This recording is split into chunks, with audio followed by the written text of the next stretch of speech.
जो वेबिनार श्रृंखला है, इसकी 7th वेबिनार में हम हमारे सभी मित्रों का यहाँ स्वागत अभिनंदन करते हैं। और आज के इस कार्यक्रम की शुरुआत के लिए मैं डॉक्टर उषा साहनी, जो शहीद Mangal Pandey PG girls college Meerut में अंग्रेजी विभाग में अध्यापन कार्य कर रही हैं, स्वयं भी अच्छी लेखिका कवयित्री हैं, कहानी लेखिका हैं। इनकी एक कथा संग्रह और कविता संग्रह हाल ही में प्रकाशित हुआ है। तो मैं उनसे अनुरोध करूंगा कि वे सरस्वती वंदना प्रारंभ कर आज के हमारे इस वेबिनार को प्रारंभ करें। इसका श्री गणेश करें। डॉक्टर उषा साहनी। सभी को नमस्कार। इस मंच पर आप सभी का स्वागत और साथ ही कुछ पंक्तियों के माध्यम से मां शारदे के चरणों में, श्री चरणों में नमन करने का प्रयास कर रही हूँ। या कुंदेन्दु तुषार हार धवला, या शुभ्र वस्त्रावृता, या वीणा वरदंड मंडित करा,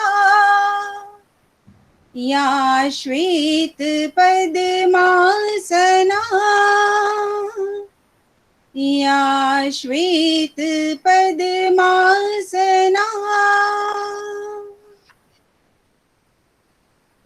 मां शारदे के श्री चरणों में नमन करके इस 7वीं वेबिनार को, राष्ट्रीय वेबिनार को, जो कि हमने अपने वेबिनार सीरीज के तत्वावधान में कर रहे हैं, इसके विषय में अब तक जितने भी प्रतिभागी हमारे साथ जुड़े हुए हैं वे सभी जान चुके होंगे कि ये एक ऐसा मंच है जिसकी संकल्पना प्रोफेसर संजीव भानावत जी के द्वारा रखी गई और साथ में इनके ऑर्गेनाइजिंग सेक्रेटरी के रूप में मैं जुड़ी हुई हूँ। और ये मंच एकेडमिशियंस, जो कि एक्सपीरियंस्ड एकेडमिशियंस हैं, प्रोफेशनल्स हैं मीडिया में, उन सभी का स्वागत करते हुए साथ ही युवा साथियों का भी प्रोत्साहन करता है, उन्हें भी मंच प्रदान करता है। आशा है हम इस सीरीज को यूं ही निरंतर चलाते रहेंगे और इस बात की उम्मीद भी रखते हैं कि इसी प्रकार आप सभी का हमें सहयोग प्राप्त होता रहेगा। आज का जो विषय है, उस विषय का प्रवर्तन करने के लिए मैं अपने इस वेबिनार सीरीज के कन्वीनर प्रोफेसर संजीव भानावत जी को आमंत्रित करना चाहूंगी। प्रोफेसर संजीव भानावत जी। धन्यवाद डॉक्टर उषा। आज के हमारे इस वेबिनार के प्रमुख panelist experts professor Sanjay Dwivedi ji, महानिदेशक Bharatiya Jansanchar Sansthan, doctor Sapna MS, associate professor department of journalism, Mysore university, Santosh Kumar Pandey, poll talk YouTube channel के एडिटर और उसके फाउंडर, और लक्ष्मी शंकर मिश्र, जो लेट्स ग्रुप लखनऊ का है, उसके रीजनल एडिटर हैं, doctor Usha Sahni, organising secretary, और देश के अलग अलग प्रांतों से जुड़े हुए हमारे मित्रगण, और जैसा कि हमारी जो टेक्निकल सपोर्ट कोऑपरेशन जो कर रही है पृथ्वी सेंगर, जो मेरी ही रिसर्च स्कॉलर हैं, उन्होंने थोड़ी देर पहले ही मुझे मैसेज करके बताया था कि करीब 20 स्टेट से लगभग 100 के आसपास पार्टिसिपेंट इस वेबिनार के साथ जुड़े हैं और लगातार लोग बाग ज्वाइन कर रहे हैं। लेकिन चूंकि वेबिनार की एक परंपरा है कि हम इसे सही समय पर शुरू करते हैं, तो हमने इसे शुरू कर दिया है। आज का जो विषय है, 2 अक्टूबर से ही हमने यात्रा शुरू की थी वेबिनार्स की। कम्युनिकेशन टुडे एक रिसर्च जर्नल, जिसने अपने क्षेत्र में एक कोशिश की कि जो शोध अनुसंधान हो रहा है उसको हम प्रकाश में लेकर के आए। इसके माध्यम से अनेक पीएचडी स्कॉलर्स और विश्वविद्यालयों में पढ़ने वाले शिक्षक साथी और प्रोफेशन में जो लोग काम कर रहे हैं मीडिया में, उन सभी के विचारों को, शोध अनुसंधान को हमने प्रकाशित प्रसारित करने का एक संकल्प लिया। इसकी वेबसाइट बनाई और उसके माध्यम से भी हम लोग उन सारे मुद्दों को आगे बढ़ा रहे हैं। ये जो वेबिनार है, इसकी भी हम YouTube रिकॉर्डिंग कर रहे हैं और इसको भी हम हमारी जो वेबसाइट है उस पर YouTube डाल देंगे, ताकि ये जो चर्चा हो रही है, इस परिसंवाद को हम देश में व्यापक जगह तक पहुंचा सकें। 2 अक्टूबर से प्रारंभ इस यात्रा का ये 7वां पुष्प आपके सामने है, जिसका विषय डिजिटल मीडिया कितना काल्पनिक, कितना यथार्थ। एक्चुअली इसके पीछे आइडिया जब संतोष पांडे से मेरी कुछ दिन पहले बात हो रही थी, तो उस बातचीत में से ही ये मुझे आइडिया निकला कि क्यों नहीं हम इस विषय पर बातचीत करें। तो संतोष पांडे विशेष उत्साही थे और इन्होंने कहा कि साहब नहीं, बिल्कुल बात करें, क्योंकि मुख्य धारा का मीडिया उसको एक चुनौती मिली है।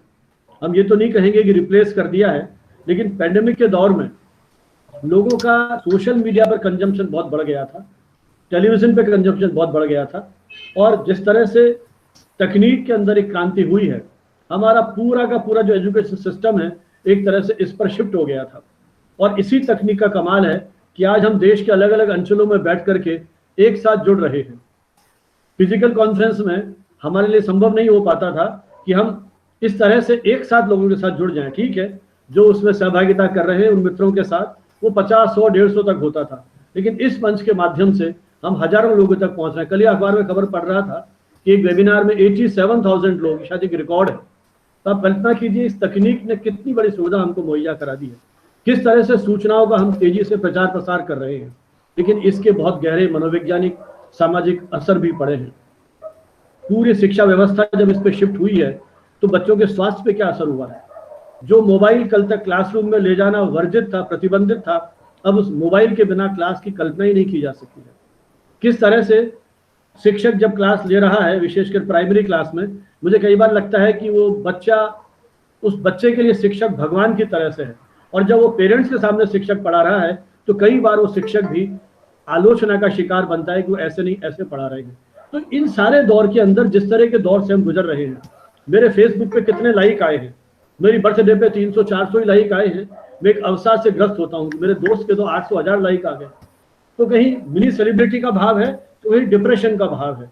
तो इस सारे दौर में हमें लगा कि इस डिजिटल मीडिया में जो परिवर्तन आया है, इसने बहुत सारे सकारात्मक पक्ष भी दिए हैं। एक ऐसा मंच लगभग निःशुल्क हमको दिया है जहां, जिससे मैं तो ये कहता हूँ कि सूचनाओं का लोकतांत्रिकरण हो गया है।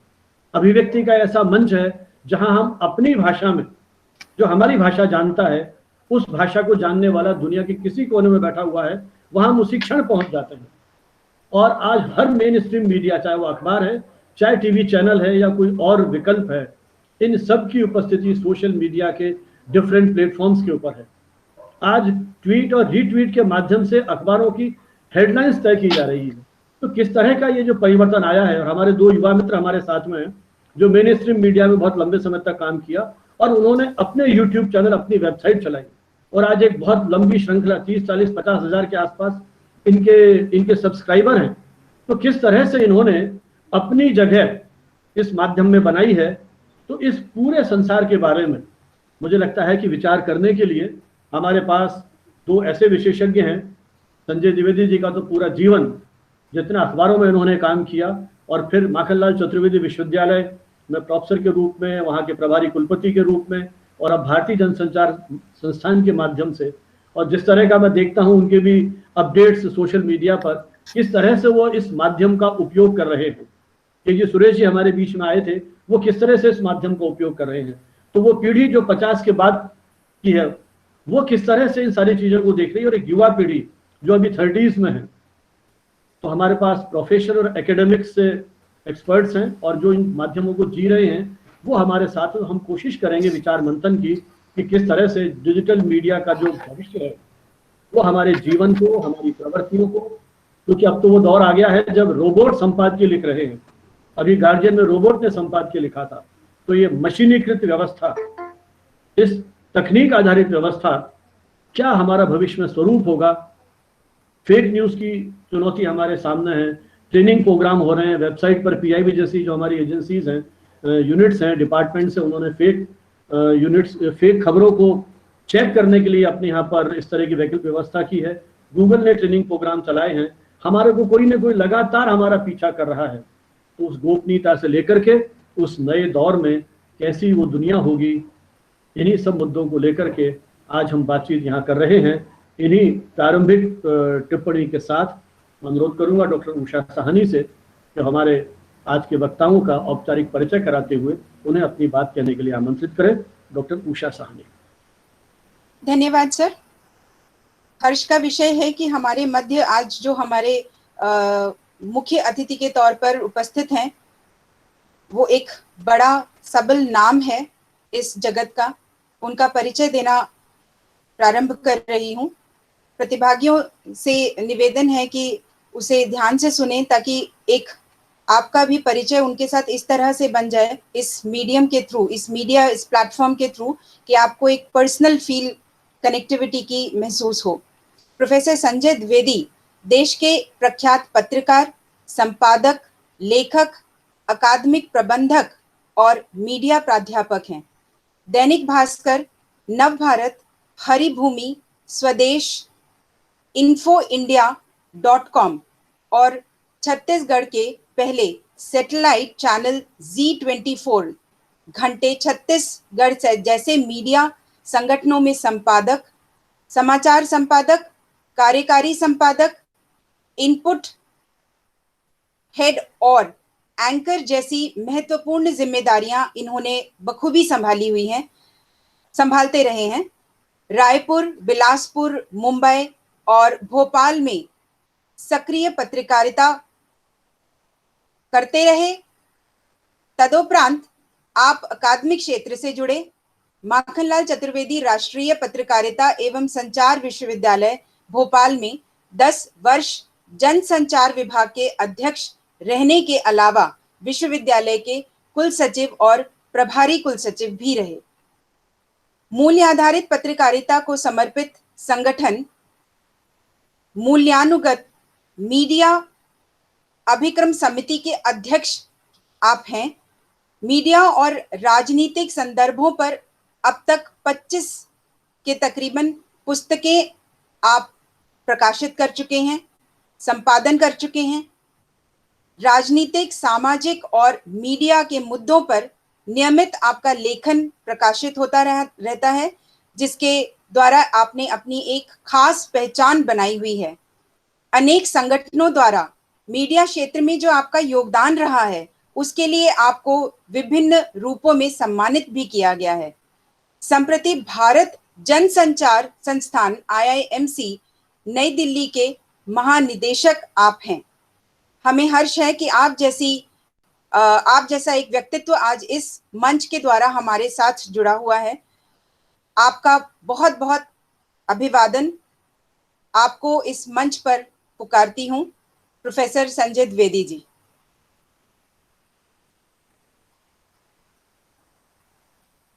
Professor Sanjay, can you listen to मी?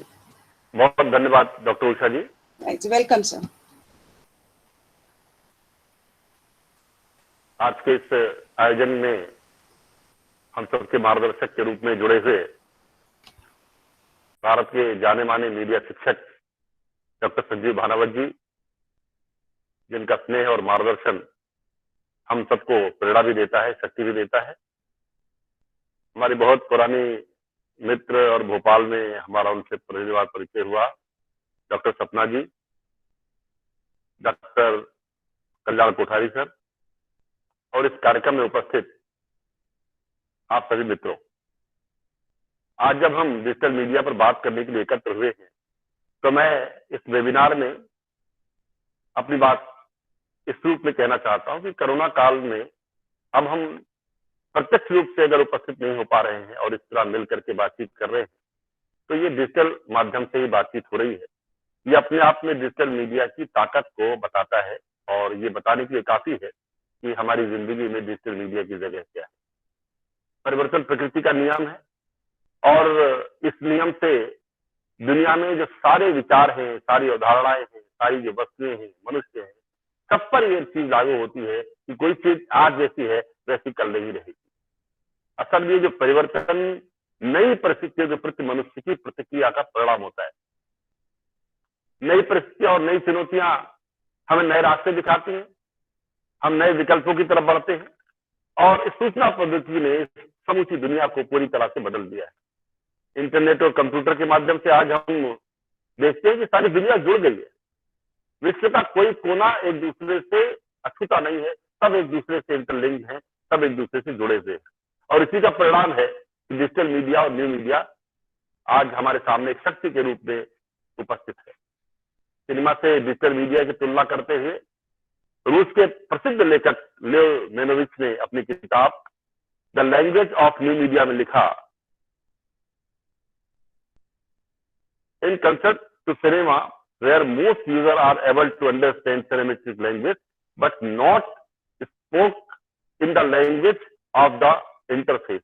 यानी सिनेमा देख करके उसका आनंद उठाना और कब से उसकी भाषा में समझ पाना एक बात है, लेकिन उसका उसी भाषा में जवाब दे पाना बिल्कुल कठिन बात है। यानी सिनेमा देखा और समझा तो जा सकता है, लेकिन उसे बनाना प्रत्येक व्यक्ति के लिए बहुत कठिन काम है। और यहीं पर डिजिटल मीडिया परंपरागत मीडिया से अलग हो जाता है। असल में यह जो बड़ा फर्क है वही इस माध्यम को एक नए तरह का चरित्र प्रदान करता है, वही इसकी विशिष्टता है। इस माध्यम में संदेश निर्माण और संदेश प्राप्तकर्ता की जो बहुलता है वह इसको विशिष्ट बना देती है।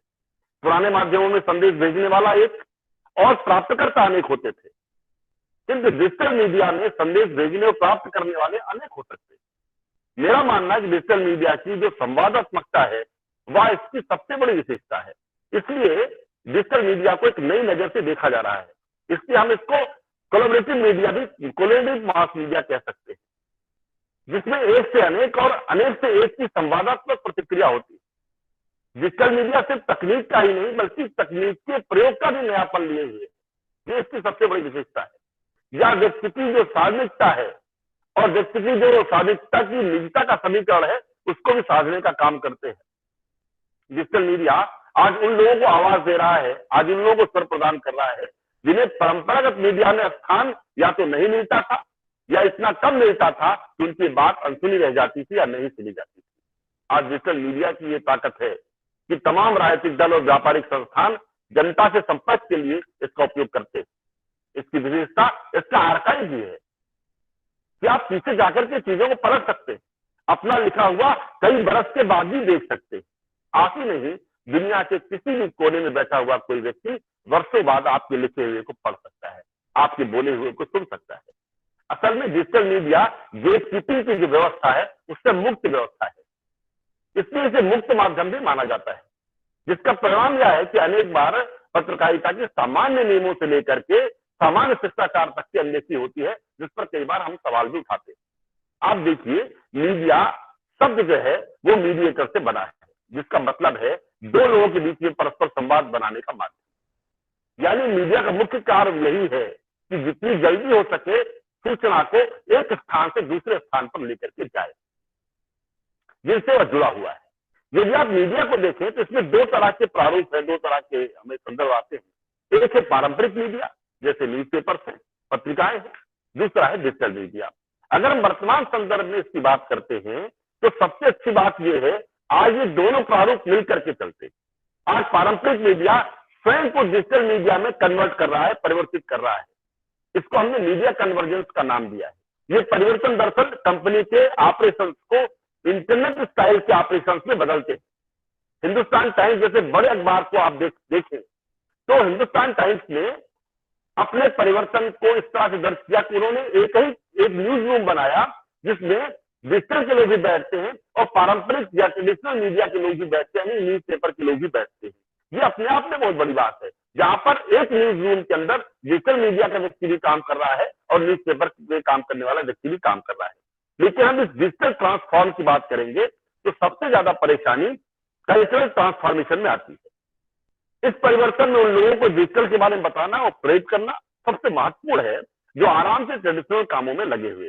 ये चुनौतीपूर्ण जरूर है, लेकिन देश के अधिकतर मीडिया समूह इस काम में लगे हुए हैं। आज आप देखिए कि कोई भी मीडिया समूह ऐसा नहीं है जिसने अपने आप को विविध माध्यमों पर उपस्थित नहीं किया हो। उनके ई पेपर भी हैं, उनके वेबसाइट भी हैं, उनके पोर्टल्स भी हैं, और वो साथ साथ आप देखिए कि उनके मोबाइल ऐप भी है। यानी उनकी उपस्थिति सब दूर है, सब जगह वो उपस्थित रहना चाहते हैं। एक पत्रकार और मीडिया शिक्षक होने के नाते मैं मानता हूं कि इस डिजिटल ट्रांसफॉर्मेशन को अगर कोई चला रहा है, इसको 4 सी चला रहे हैं, 4 सी। पहला सी है कंटेंट, दूसरा सी है कम्युनिकेशन, तीसरा सी है कॉमर्स और चौथा सी है कॉन्टेक्स्ट। यानी ये जो चारों सी देते हैं, कंटेंट, कम्युनिकेशन, कॉमर्स और कॉन्टेक्स्ट, तब जाकर पारंपरिक मीडिया हाउस एक डिजिटल मीडिया हाउस में बदल जाता है। मैं आपको यहाँ कुछ तथ्यों से अवगत कराना चाहता हूँ।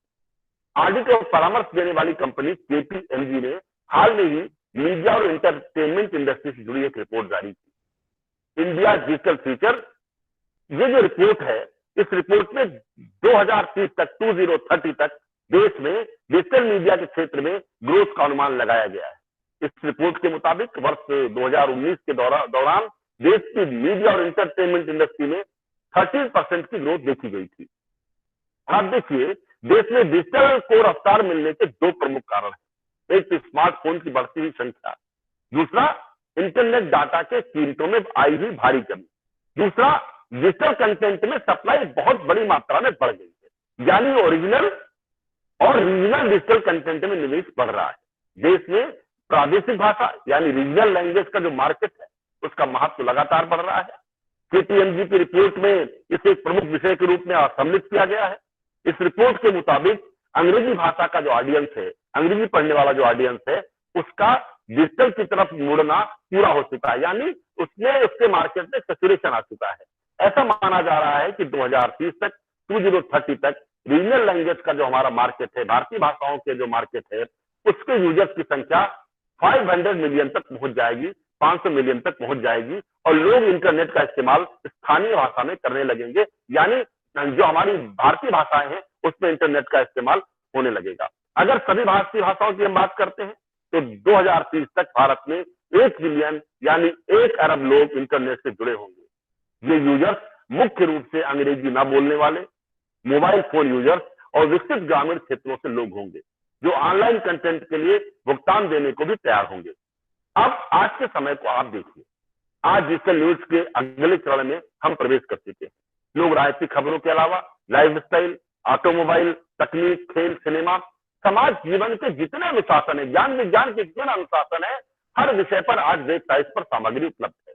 जानना चाहते हैं, सभी डिजिटल न्यूज पोर्टल अब ऐसी जानकारियां अधिक से अधिक मात्रा उपलब्ध करवा रहे हैं जो लोगों की पसंद है। एनर्स एंड यंग इंडिया और FICCI की रिपोर्ट है, जिसके मुताबिक 2018 में भारत में मीडिया और मनोरंजन के बाजार में जहां प्रिंट मीडिया का जो रेवेन्यू था वो महज 3% बढ़ा, 3% बढ़ा, वहीं डिजिटल मीडिया के मामले में यह आंकड़ा 28% का था। आप देखिए, प्रिंट का रेवेन्यू 3% बढ़ता है, डिजिटल मीडिया का रेवेन्यू 28% बढ़ता है। इसी तरह प्रिंट की जो रीडरशिप है वो 11% बढ़ रही, 11% बढ़ रही है, तो दूसरी तरफ डिजिटल सब्सक्रिप्शन में 50% की बढ़ोतरी देखी जा रही है। अब आप देखिए, व्हाट्सएप और फेसबुक भारत में सर्वाधिक लोकप्रिय माध्यम है। एक रिपोर्ट के मुताबिक भारत में इंटरनेट का प्रयोग करने वाले 56% लोग व्हाट्सएप और करीब 51% लोग फेसबुक का यूज करते हैं। फेसबुक के स्वामित्व वाले व्हाट्सएप को पूरी दुनिया में 900 मिलियन लोग यूज करते हैं, जिनमें ज्यादातर भारत में। वर्ष 2016 से 2018 के दौरान एंड्रॉइड एप्लीकेशंस ने हम सभी को इंफॉर्मेशन के हाईवे पर लाके खड़ा किया। रेडियो को 50 लाख लोगों तक पहुंचने में 8 साल लग गए। मैं बड़ी विनम्रता से बात कहना चाहता हूं, इस रेंज को आप पकड़िए, 50 लाख लोगों तक रेडियो पहुंचा 8 सालों में, यानी WWW यानी वर्ल्ड वाइड वेब को 50 लाख लोगों तक पहुंचने में केवल 2 साल का वक्त लगा। यानी हमारे देश में करीब 80% पाठक आज मोबाइल पर उपलब्ध है। डिजिटल मीडिया का एक पहलू और है, आप देखिए, आज पत्रकारिता सिर्फ संस्थानों में काम करने वाले पत्रकार नहीं कर रहे। अगर आज आपके पास 10 रुपए हैं, अगर आपके पास अपनी बात कहने के लिए कोई बात है, बात रखने का तरीका है, आसपास कोई साइबर कैफे है, आपके पास लैपटॉप भी नहीं है, कंप्यूटर भी नहीं है, स्मार्टफोन भी नहीं है, अगर आपकी बात में दम है, बात कहने का तरीका दिलचस्प है, आप जाकर के अपनी बात लाखों लोगों तक पहुंचा सकते हैं। Columbia Graduate School of Journalism की प्रोफेसर एन कपूर ने सन 2008 में एक लेख लिखा। उस लेख में उन्होंने कहा कि पत्रकारिता का दायरा अब पत्रकारों से कहीं बड़ा हो चुका है। इंटरनेट और सोशल मीडिया पर हो रहे संवाद को उन्होंने पत्रकारिता का हिस्सा माना और ये लिखा कि सवाल ये नहीं कि पत्रकार कौन है, बल्कि सवाल ये है कि पत्रकारिता कौन कर रहा है। उनका मानना था जिसके पास भी इंटरनेट कनेक्शन है वह पत्रकारिता कर सकता है। तो यह अपने आप में एक बदलती हुई दुनिया है जिसको हमको समझना पड़ेगा। वही डिजिटल मीडिया की भूमिका पर एक मशहूर किताब आई है, वी आर ऑल जर्नलिस्ट, किताब है स्कॉट गॉन्ट की। उन्होंने लिखा है कि प्रेस की आजादी के प्रावधान अब सिर्फ उन लोगों पर लागू नहीं होते जिनके पास प्रिंटिंग प्रेस है, बल्कि उन पर भी लागू होने चाहिए जिनके पास मोबाइल फोन है, वीडियो कैमरा है, ब्लॉगिंग सॉफ्टवेयर है, या ऐसी कोई भी तकनीक है जिसके कारण वे आए हुए बदलाव के एक वकील के नजरिए से देखते हैं। तो वे अपनी किताब सिटीजन जर्नलिस्ट और ब्लॉगर में एक कमी की उन्होंने साफ साफ लिखा है कि जो सिटीजन जर्नलिस्ट है और जो ब्लॉगर है एक बड़ी कमी की भरपाई कर रहे हैं, क्योंकि समाचार का जो ज्यादातर बिजनेस है वो बड़ी कंपनियों के नियंत्रण में चला गया है और उनकी जो सबसे बड़ी जरूरत है वो पैसा कमाना है। इस संदर्भ में भारत की पूर्व प्रधानमंत्री श्रीमती इंदिरा गांधी को मैं याद करना चाहता हूं। उन्होंने कहा था कि प्रश्न करने का जो अधिकार है वो मानव की प्रगति का अधिकार है। अगर आज किसी माध्यम ने एक आम नागरिक को प्रश्न करने का अधिकार दिया है, ताकत दिया है, तो वो दरअसल डिजिटल मीडिया है। इस डेमोक्रेटाइज समाज को हमको समझना पड़ेगा। डेमोक्रेसी में रहते हुए हमें डिजिटल मीडिया की इस ताकत को भी समझना पड़ेगा। आज डिजिटल मीडिया ने ये साबित कर दिया है कि प्रजातांत्रिक देश में पद और सत्ता के आधार पर इंसान इंसान में भेद नहीं किया जा सकता, सारे मनुष्य समान है। डिजिटल समय ने, इस मीडिया ने वर्तमान समय में एक नई संस्कृति को विकसित किया है, जिसे हम सशक्तिकरण या एम्पावरमेंट की संस्कृति भी कह सकते हैं। आप देखिए, तुर्की जैसे देश में पत्रकारिता करना बहुत कठिन है। वहां पे बड़े मुश्किल हालात से पत्रकार जेलों के अंदर डाले जा रहे हैं।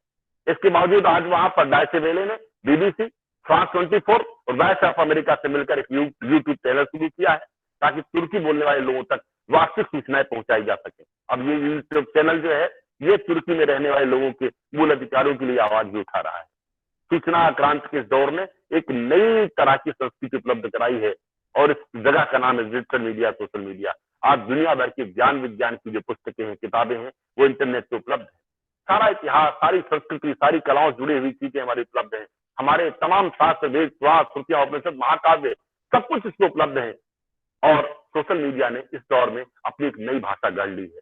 भाषा और शब्दों के सौंदर्य, मर्यादा और गरिमा और स्वरूप की चिंता करने वाले सब लोग इस भाषा से प्रभावित हैं, चिंतित भी हैं। कुछ लोग ये भी कहते हैं कि इससे पढ़ने की आदत खत्म होती जा रही है। लेकिन मेरा मानना है, हर सिक्के के दो पहलू होते हैं, हर जगह अपवाद मौजूद होते हैं। आप देखिए कि हर तकनीकी जो आविष्कार होता है वो निरपेक्ष होता है, जो हर तरह के काम के लिए इस्तेमाल होता है, चाहे वो अच्छा हो या बुरा।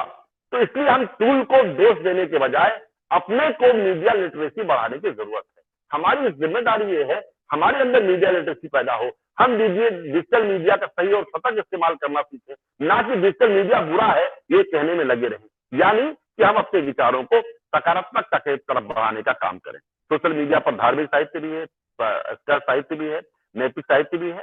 और मैं आपको 2015 की याद दिलाना चाहता हूं। 2015 में फेसबुक के CEO श्रीमान जुकरबर्ग और माननीय प्रधानमंत्री श्री नरेंद्र मोदी की मुलाकात थी।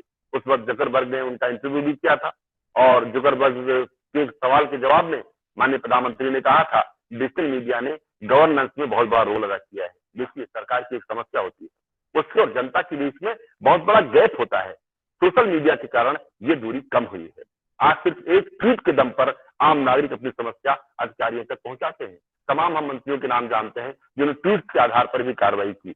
याद रखिए, पत्रकारिता चाहे प्रिंट की हो चाहे डिजिटल की हो, उसका भविष्य इस बात पर निर्भर करेगा कि वह जिस मोड़ पर खड़ी है वहां से किस रास्ते पर जाने को तैयार है। मैं मानता हूं भविष्य कोई ऐसी चीज नहीं है जिसकी प्रतीक्षा की जाए या प्रतीक्षा करने से वो आपके हाथ में आ जाए। इस काम को निर्माण करना पड़ता है। पत्रकार अगर पत्रकारिता का सुनहरा भविष्य चाहते हैं, इसके लिए उन्हें वर्तमान में इसके बीज बोने पड़ेंगे। इस नाते ब्रिटेन के एक जज हैं लॉर्ड एनी, वो कहते हैं कि प्रेस की आजादी का यह मतलब नहीं होता कि प्रेस को किसी की प्रतिष्ठा नष्ट करने, भरोसा तोड़ने या न्याय की धारा को दूषित करने की आजादी दी जाए। यानी मीडिया को कहीं ना कहीं अपना नियमन करना पड़ेगा। इससे सोशल मीडिया भी आता है।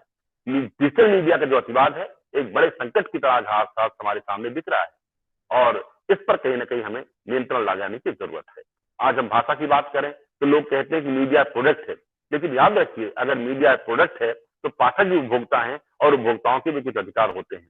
तो जिस बात को हमें समझने की जरूरत है कि सोशल मीडिया के माध्यम से जो लोकतंत्रीकरण हुआ है, एक सुंदर सुविधा हमें मिली है, एक नए विचार रखने का हमको अवसर मिला है, एक बड़ी दुनिया हमारे सामने खुलती है। उस मंच को प्रदूषित होने से बचाएं, उस मंच को कलंकित होने से बचाएं, उस मंच को फेक खबरों का, फेक न्यूज का अड्डा न बनाएं, बल्कि उसका एक सकारात्मक इस्तेमाल करने चले। तो ये जो है कहीं न कहीं हमें एक सुंदर दुनिया बनाने में मदद मिलेगी। मैं एक उदाहरण देना चाहता हूं कि इस समाज में एक तरह से राज्य और मीडिया जब हम इसकी तुलना करते हैं तो ब्रह्मा विष्णु महेश जो है हमारे 3 देवता है, तो समाज का नाम अगर ब्रह्मा रख दिया जाए, क्योंकि समाज सरकारों का निर्माण करता है, लोकतंत्र में समाज ही सरकार बनाता है, तो ये समाज यानी ब्रह्मा हो गया।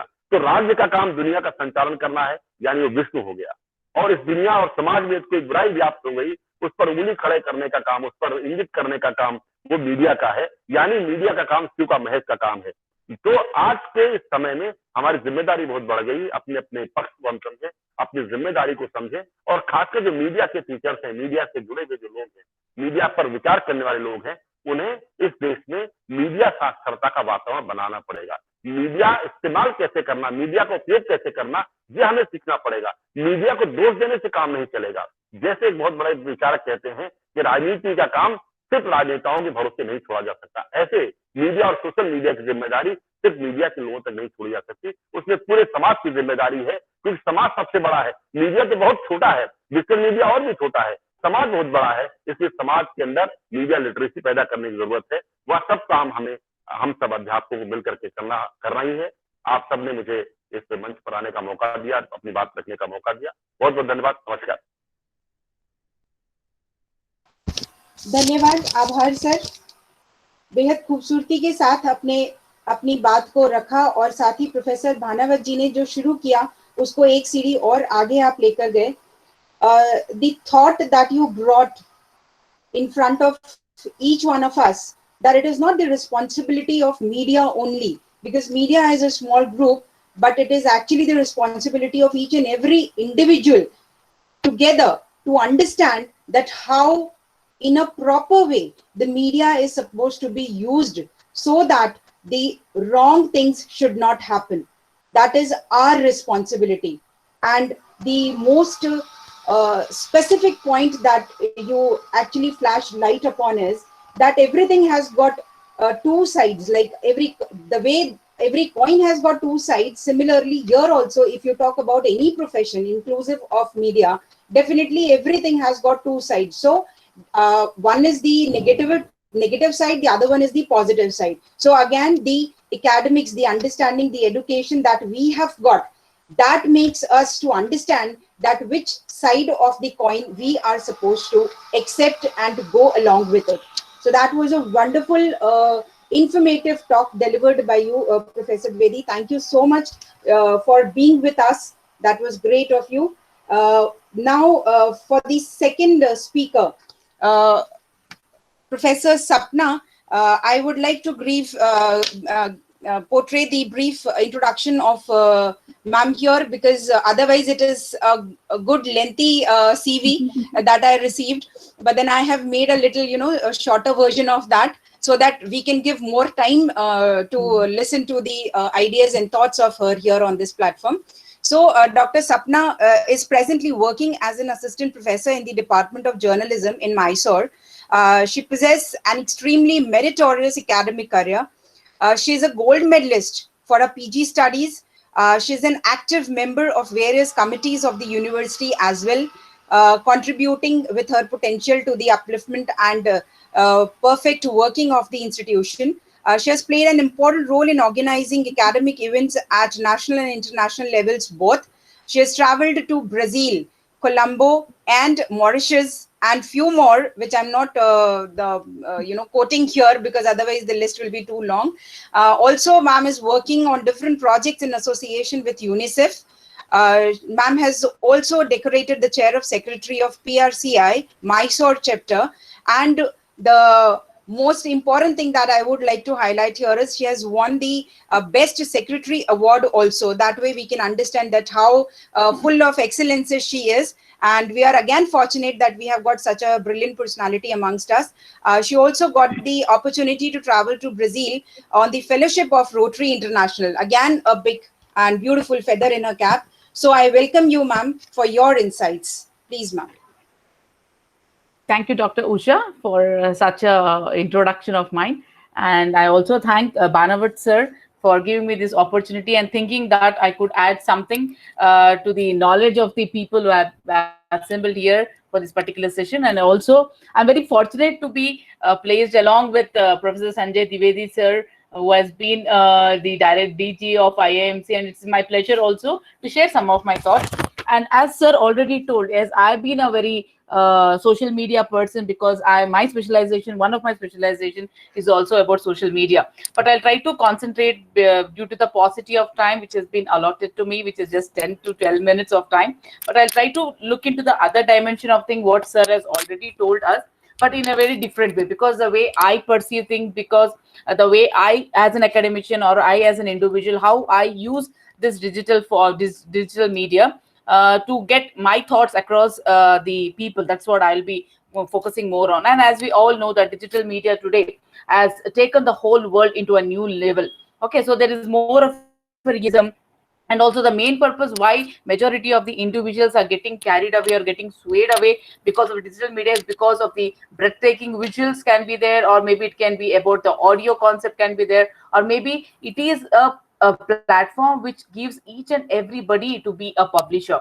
Okay, we are not into traditional media where we have to look into the gatekeeping, we have to look into the editor whether they select our articles or not, because each and every one of us has this particular weapon with us where we can please, or we can bring out the thoughts and ideas what we have in different ways. And the technological advancement, yes, as individuals, as society moves on, the technology has to be getting forward. And I'm very happy that there have been a lot of technological changes which is happening, which has also been advantage to certain level, but whereas also has got disadvantages to the other level also. Just to give you a small data, how many of you are aware that I've also been trained by the Google as a Factshala trainer, where I've been trying to train majority of the students, professionals related to media literacy, what Sanjay ji already told.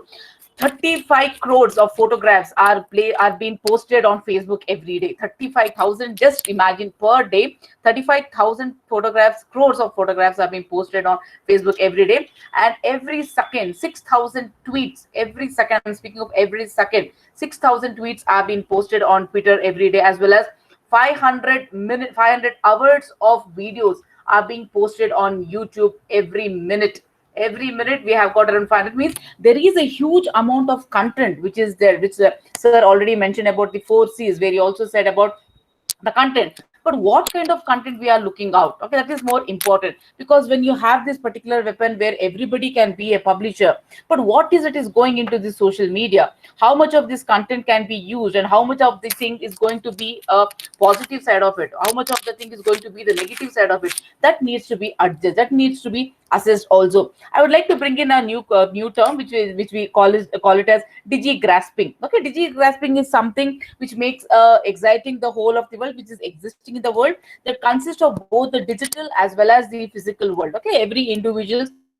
And this digi grasping is also about empowering the people. Okay, it tries to empower the people, understand, and also to question the choices of what the individual makes. Okay, each and everything has to be questioned, because what we are at the Indians, or maybe what we are looking at the social media, is that once we post the things, we think about only it is going to affect people in different ways. How much of effect it has, what are the changes which is happening, who is going to do the assessment? Okay, whether, because when we think of technology, it is like a two-edged sword. Okay, because where you have the pros as well as you have the cons.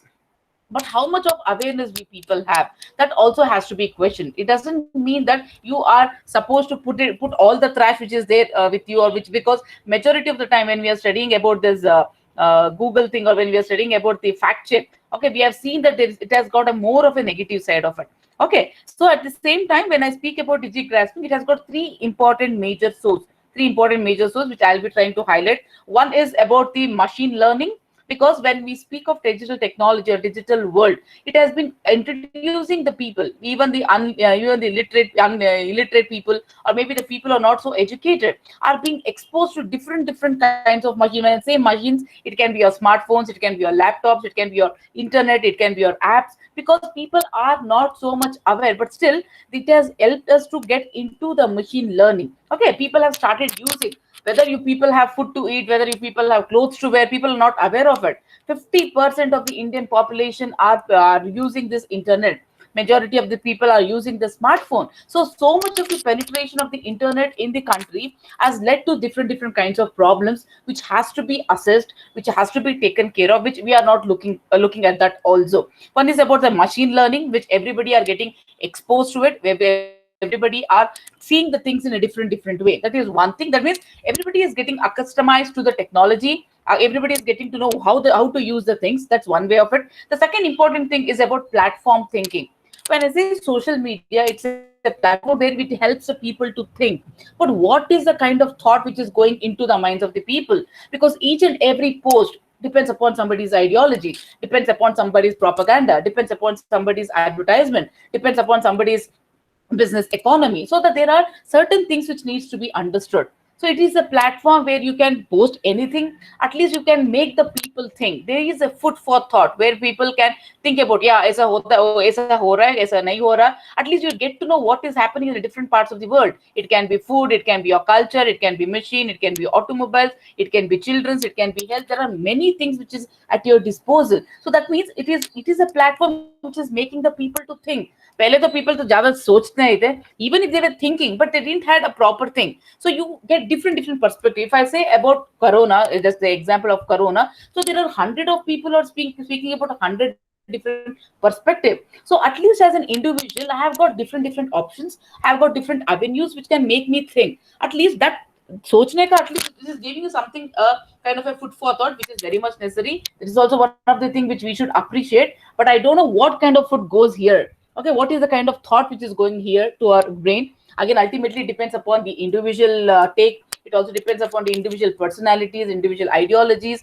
your culture, your language, each and everything. That is one second part of it. The third is it is also helping in making a crowd-based action. Okay, what I am very much particularly liked about the social media or the digital world is about the crowd-based action. Okay, there are people who are involving. So there is a kind of a change. Okay, I'm looking into the as a positive side of it. I'm seeing how things can be changed using the digital platform. So just one example I would like to tell you is about the change.org. Okay, many of you might be working on it, the change.org, where many of the issues which are not been brought up in the traditional media, which has not been discussed in the television, these kind of issues come up in the social media, which makes the people to think. People can take action, people do involve. Okay, because you're trying to empower the people in a different manner. So this is what we need to look into it. Okay, as I told, there are positivities, there are negativity, but until and unless I don't make use of the digital platform for the development of the society, for involving myself into a democracy, yes, it is an echo chamber. I do agree that Facebook is always called as an echo chamber, because if one person says something, 100 people say the same thing. But at least there are 1 to 2 people who have got a different other kind of a thought. So we need to respect each and everybody's thought. It doesn't mean that you have to sideline them, you have to call them an anti-national. No, that's not the thing. But at least this platform has made the people something proactive. So that is what we need to look into it. At the same time, we also have the violence which is happening in the different ways. We are also having, because earlier when I say film or when I say cinema or the thing, the kind of, or the online gaming, okay, it has got its own effects on different people, especially during Corona. I don't know how many of the fake news have come up and how many of the people have lost their life. There are majority of the people who have been taken up the wrong medications. So this digital world is not only about reality, it's not about fantasy, because there are many people who want to fulfill all their reality into in the term of fantasy. Example is this online gaming. Due to this online gaming, there are many people who have succumbed. There are many people who have undergone the psychological changes. Okay, there are a lot of people who have undergone different kind of psychological changes. So it is very much necessary for us to understand that this digital media it is a very abstract one. It also depends how much you can make use of it, but in what better way you can make use of it, that has to be questioned, that has to be understood. And as sir told, it is the understanding level of the people, because majority of the people, as I told, even illiterates are using, without understanding, without knowing the facts, without knowing the technological thing, they're just forwarding so many things which has ended up in somebody's life taking. It has ended up in taking some communal disharmony in the country. So there has to be a reality check. Okay, there has to be a kind of a self-regulation, what as individuals can do, or what as institutions can do, or what as academia can do. Okay, that is the reason why we are trying to change the syllabi. We are trying to educate the people in different way, through which these kind of wrong things can be controlled. But as you all know, the digital media or the digital world is going to stay. The technology is going to stay each and every step of us. Let it be economy, let it be culture, let it be health. We are going to be going. It's like a hand in glove. Okay, it's not. It can't be separated. It's inseparable part of it. But as you are gonna take, okay, as individuals we are going to take, these things are going to stay. The very just example what we saw very next day was the article which you people might have seen. Many of the journalists have stopped going to field work, okay, because they think just by tweeting something, okay, by having an hashtag and tweeting, they can do the report. That means this is how the technology has changed. But I am completely against it. You just can't be an armchair journalist sitting in an AC room and do the ground reporting. So this is the level of understanding. This is the level where the digital world has brought in. But as I told, you have your choices. Every individual have to make a choice as to what to be done, what's not to be done. So that is the way in which this digital world can be managed, and the reality has to be checked in. And so that as individuals, we need to change the perception, not only to change the perception, but at the same time, try to accommodate, try to educate the people which are around us, because it's not going to happen in a day or two. It is a slow change. The kind of explosion which has happened, that is the internet explosion, the information explosion which is there on your YouTube or on your Facebook or on your Twitter, it is going to bombard it. Okay, it has bombarded each and everybody. But how much of information society? Oh yeah, we are information society, we are an informed society, but how much of good quality information we are going to use, that has to be questioned. And as I told, this platforms is going to stay, and we have to be extra cautious. We need to educate the masses, at the same time educate the younger generation, our future population, so that this particular digital world or the digital media can be used for a productive purpose, and also to be more proactive rather than being a very submissive, and also creating a kind of what you call a line of separation, or call a hatred among our fellow beings. This is what I wanted to say. And I thank Banavat sir for giving this opportunity to share some of my thoughts, and also thank Usha for this. Thank you, one and all. Thank you so much, Dr. Sapna. It was again the next step being taken by you after Professor Dwivedi. The continuation that has begun with Professor Banavat, you have marvelously taken it ahead, and focusing upon the DG grasping. That was something which you have actually, people are a little bit aware of it, but nobody is ready to, inclusive of me also, we are not really understanding, and we are not trying to, work upon this fact that, of course, the data overflow thing is there. Maybe we all have got too much of data with us. That is, now it is digitalized, but otherwise also in our brains, in our hearts, so much of, things are available. But the thing is that how we are going to sieve them, how we are going to actually work upon the fact that how the best part of that should reach to the people and to ourselves as well. So that particular point has been taken very well by you. Marvelous talk delivered by Dr. Sapna. Thank you so much for joining us on this platform, and we would love if you can stay back with us for the rest of the. Yeah. Thank you so much. Thank you. Okay, so proceeding further, I would like to call upon our next speaker, Lakshmi Shankar Mishra ji. Lakshmi Shankar Mishra ji वर्तमान में लखनऊ के let's up group में a little problem with the eyesight, so I need to wear specs. Regional editor के पद पर काम कर रहे हैं. इसके पूर्व श्री मिश्रा जी टाइम्स ग्रुप के नवभारत टाइम्स ऑनलाइन में प्रिंसिपल कंटेंट एडिटर के रूप में 3 वर्ष तक काम कर चुके हैं. आप लखनऊ में लाइव टुडे न्यूज चैनल में 1 वर्ष तक एसोसिएट प्रोड्यूसर के रूप में भी कार्य करने का अनुभव रख चुके हैं. इसके पूर्व 2 वर्ष तक आप दैनिक भास्कर तथा 1 वर्ष तक राजस्थान पत्रिका से भी संबद्ध रहे. पत्रकारिता में अपने करियर की शुरुआत में आपने 3 वर्ष तक दैनिक हिंदुस्तान में भी काम किया. श्री लक्ष्मी शंकर मिश्र, आप एंटरटेनमेंट इंडस्ट्री, विशेषकर भोजपुरी फिल्म इंडस्ट्री में व्यापक आपका संपर्क है. शिक्षा के क्षेत्र में व्याप्त भ्रष्टाचार को उजागर करने में आप विशेष भूमिका निभाते रहे हैं और अभी भी उस भूमिका में सक्रिय हैं. उत्तर प्रदेश के शिक्षा विभाग से जुड़ी अनेक स्टोरीज आपने की हैं.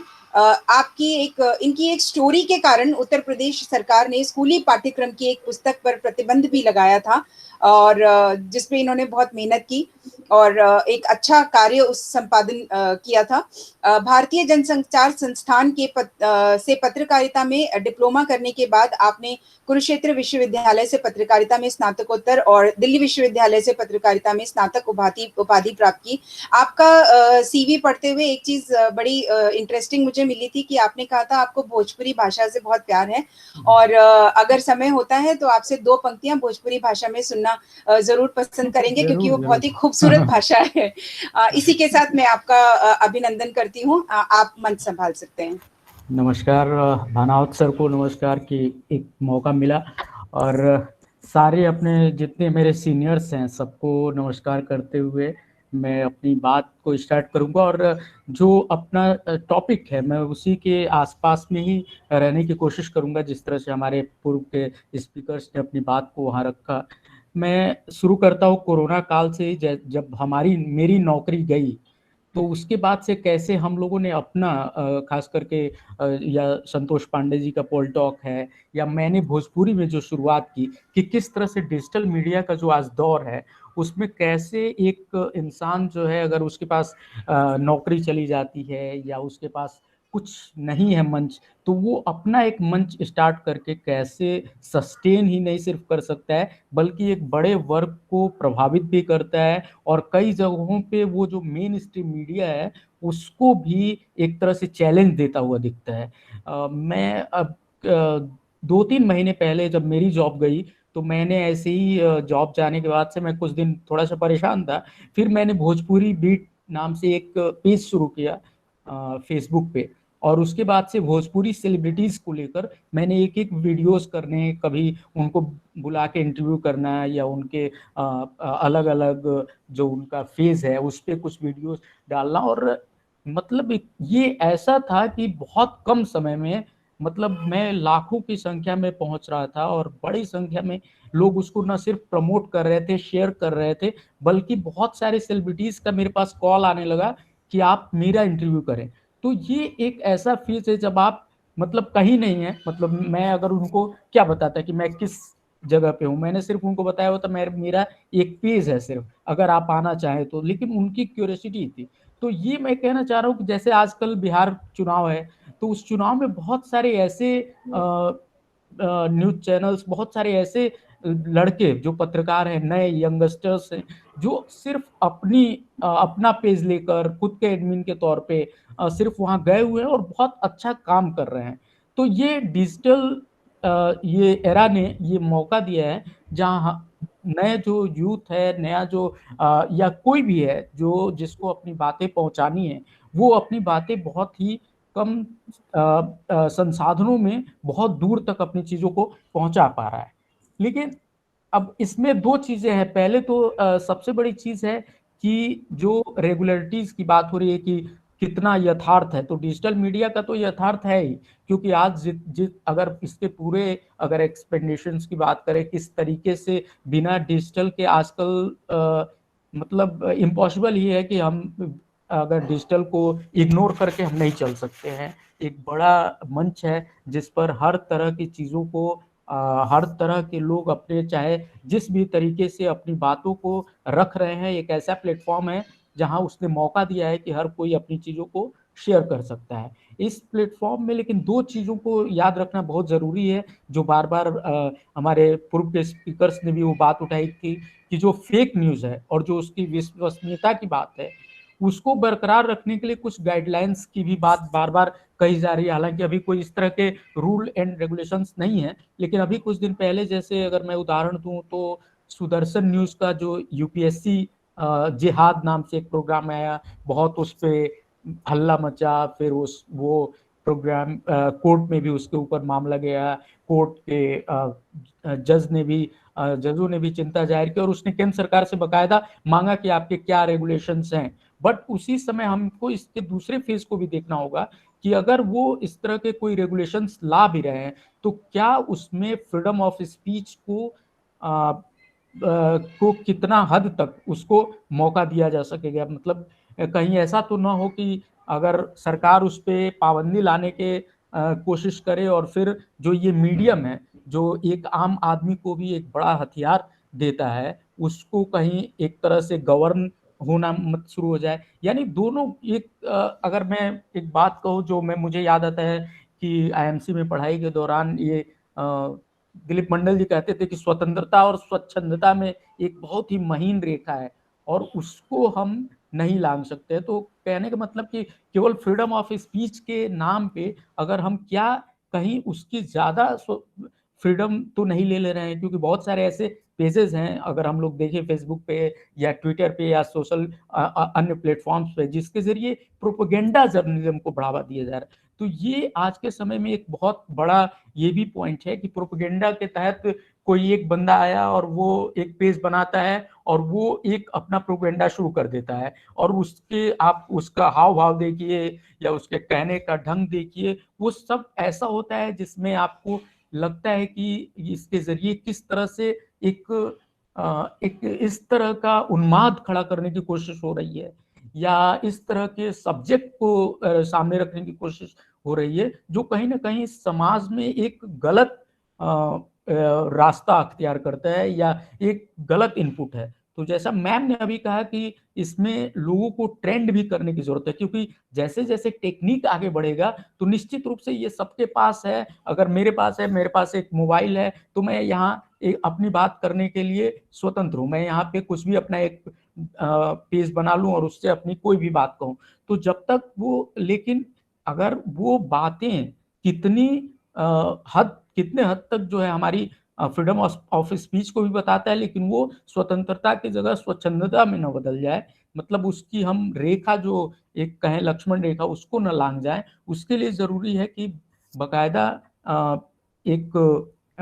मतलब डिजिटल प्लेटफॉर्म्स को लेकर एक अगर जो समय समय पर वर्कशॉप होते भी रहते हैं फेक न्यूज़ को लेकर, गूगल ने तमाम वर्कशॉप किए हैं या मीडिया हाउसेस के अंदर भी लगातार इस तरह की चीजें होती रह रही हैं, क्योंकि बहुत सारी ऐसी चीजें होती हैं जैसे आप पिछले अगर आप लोग पिछले बहुत सारे ऐसे मौके रहे हैं जब सेलिब्रिटीज के नाम पे, चाहे वो अमिताभ बच्चन हो या दिलीप कुमार तो कई कई बार मारे जा चुके हैं, या अमिताभ बच्चन एक बार हॉस्पिटल में जाते हैं तब तक फेक न्यूज़ के तौर पे आ जाता है कि चले गए। कई मीडिया संस्थान आजकल इतना तेजी है ब्रेकिंग न्यूज़ दिखाने की कि वो चला भी देते हैं, बाद में वो माफ़ी भी मांगते हैं। तो ये जो ट्रेंड है कि कुछ भी चला देने का जो ट्रेंड है, उसमें किस तरह से उसको हम छान सकेंगे, कैसे हम उस फैक्ट्स को, फेक न्यूज़ को किस तरह से उस पे विराम लगा सकेंगे, ये बहुत ही चुनौतीपूर्ण है। इस समय में, जबकि मुझे अभी याद है कि कुछ दिन पहले बिहार में इसी तरह का चुनाव था, तो एक भोजपुरी एक्ट्रेस को बता दिया गया कि वो वहाँ पे किसी की रैली कर रही हैं,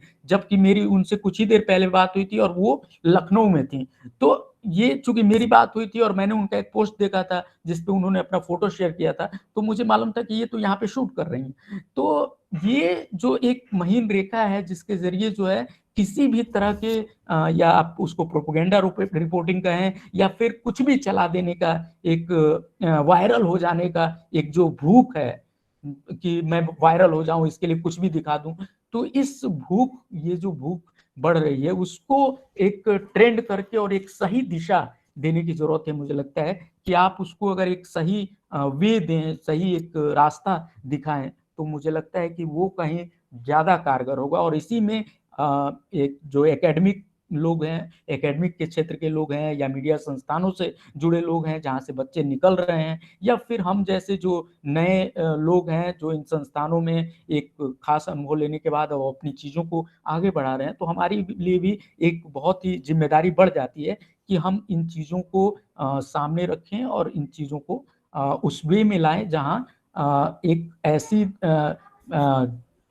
ऐसी माहौल की रचना हो या एक ऐसा माहौल बने जहां सब कुछ पॉजिटिव वे में रहे और एक बेहतर तरीके से हम डिजिटल के इस युग का प्रयोग करें और उसका लाभ उठाएं।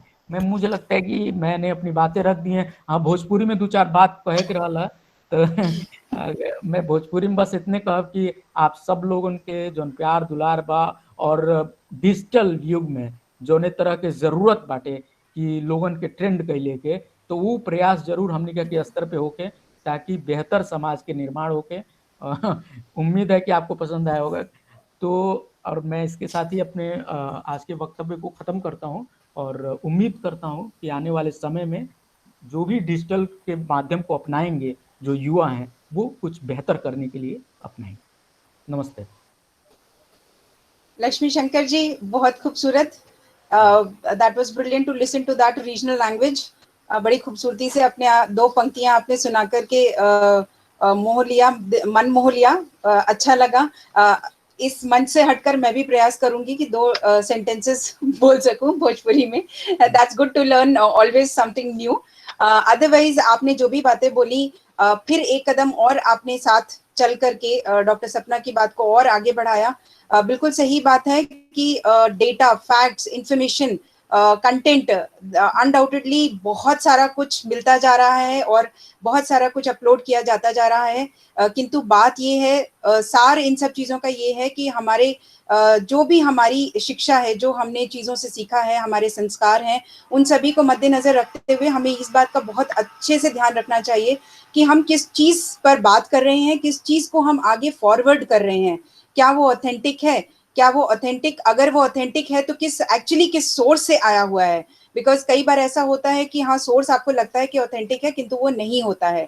प्लस आप किसी भी चीज को फॉरवर्ड नहीं कर सकते। बहुत सारी ऐसी गंभीर विषय भी होते हैं जिनको यूं ही आंख बंद करके फॉरवर्ड नहीं करना चाहिए। वो मॉरली, एथिकली एक्सेप्टेबल नहीं होता है। तो ये समझ तो एक ह्यूमन बीइंग होने के नाते ही हमारे अंदर शुरू से आ जानी चाहिए।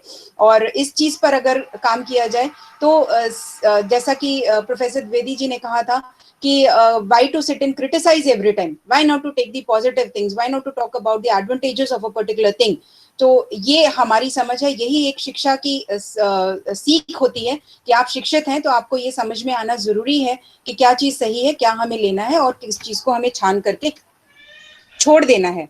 आपका वक्तव्य वाकई बहुत लाभप्रद रहा।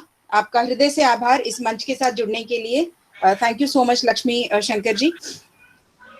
इसी के साथ मैं अगले पड़ाव पर चलती हूँ और एक खूबसूरत बात जो हमारे स्पीकर्स की आज रही, सभी अपने अपने समय में अपनी बात को खूबसूरती से प्रस्तुत कर दे रहे हैं, जो कि एक अच्छी बात है, ताकि हम समय से इस चर्चा को विराम दे सकेंगे। और किसी को अगर कोई प्रश्न हो, कुछ पूछना चाहें तो उसको भी हम ले सकते हैं, जैसे कि हम पूर्व के वेबिनार्स में लेते आए हैं।